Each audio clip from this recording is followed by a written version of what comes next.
ಎಲ್ಲಿ ಚಂದ್ರಿಕಾ ನಿತ್ಯ? ಎಷ್ಟೇ ಹುಡುಕಿದ್ರು ಕಾಣಿಸ್ತಿಲ್ಲ, ಎಲ್ಲಿದ್ದಾಳೆ? ಈ ಕೆಲ್ಸಕ್ ಬಾರ್ದಿರೋಳ್ಗೆ ಕೆಲ್ಸ ಏನೂ ಇಲ್ಲ, ದರಿದ್ರದವಳು.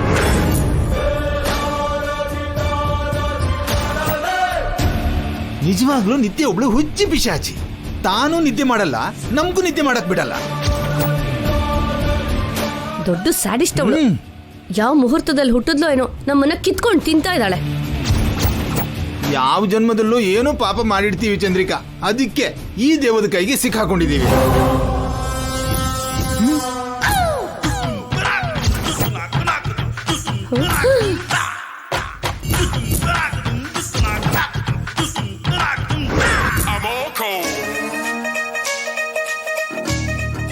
ಎಲ್ಲನೂ ಕೇಳಿಸ್ಕೊಂಡ್ಲ ಚಂದ್ರಿಕಾ?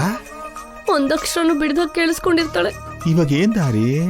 ಅವಳ ಕೋಪ ಬಂದಿದೆ ಅಂದ್ರೆ ಅವಳ ಕಾಲಿಗೆ ಬೀಳೋದೆ. ಹೌದಲ್ವಾ? ಅದೇ ನಮ್ ಕೊನೆ ದಾರಿ. ನಾಚಿಕೆ ಆಗಲ್ಲ? ನಿಲ್ಲಿಸ್ತೀರಾ ನಿಮ್ ಮೈಂಡ್ ವಾಯ್ಸ್ ನ? ಸೊ ನಾನು ಪಕ್ಕದಲ್ಲಿ ಇಲ್ಲ ಅಂದ್ರೆ ನನ್ ಬಗ್ಗೆ ಇಷ್ಟು ಡರ್ಟಿ ಆಗಿ ಮಾತಾಡ್ತೀರಾ ಅಂತ ಆಯ್ತು. ಅಯ್ಯೋ ಎಂತ ಮಾತಮ್ಮ, ಏನೋ ಜೋಕ್ ಮಾಡ್ತಿದೀವಿ ಅಷ್ಟೇ. ನನ್ ಮೇಲೆ ಜೋಕ್ಸ್ ಮಾಡೋದಕ್ಕೆ ನಾನೇನಾದ್ರೂ ಜೋಕರ?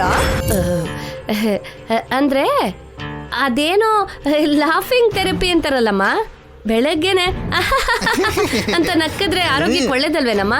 ನನಗೆ ಬೈದ್ರೆ ನನಗ್ ನಗು ಹೇಗ್ ಬರುತ್ತೆ? ಕೋಪ ಬರುತ್ತೆ. ಸರಿನಮ್ಮ, ಏನೋ ತಪ್ಪಾಗಿ ಹೇಳಿದ್ವಿ, ಸಾರಿ. ಇಷ್ಟಕ್ಕೂ ನಮ್ಮನ್ನ ಇಲ್ಲಿಗೆ ಯಾಕೆ ಬರಕ್ ಹೇಳಿದೆ? ಸುಮ್ನೆ ನನ್ ಬಗ್ಗೆ ನಿಮ್ ಒಪಿನಿಯನ್ ಏನೋ ತಿಳ್ಕೊಳ್ಳೋಣ ಅಂತ. ನನ್ ಬಗ್ಗೆ ನಿಮ್ಗೆ ತುಂಬಾ ಒಳ್ಳೆ ಅಭಿಪ್ರಾಯನೇ ಇದೆ ಅಂತ ಆಯ್ತು. ನಾನು ಕೆಲ್ಸಕ್ ಬಾರ್ದೇ ಇರೋಳು ದೆವ್ವ, ಭೂತ, ಸ್ಯಾಡಿಸ್ಟ್ ಅಂತ ಆಯ್ತು. ಅಷ್ಟೇನಾ? ಹಾಗೇನಿಲ್ಲಮ್ಮ, ಆದ್ರೂ ನಾವು ಪಕ್ಕದಲ್ಲಿರುವಾಗ ನಮ್ ಬಗ್ಗೆ ಕೂಡ ನೀನ್ ಹೀಗೆ ಅನ್ಕೋತೀಯ ಅಲ್ವಾ? ನನಗೆ ಅನ್ಕೊಳ್ಳೋದಿರಲ್ಲ, ಡೌಟ್ ಬಂದ್ರೆ ಫಿನಿಶ್ ಮಾಡೋದೆ.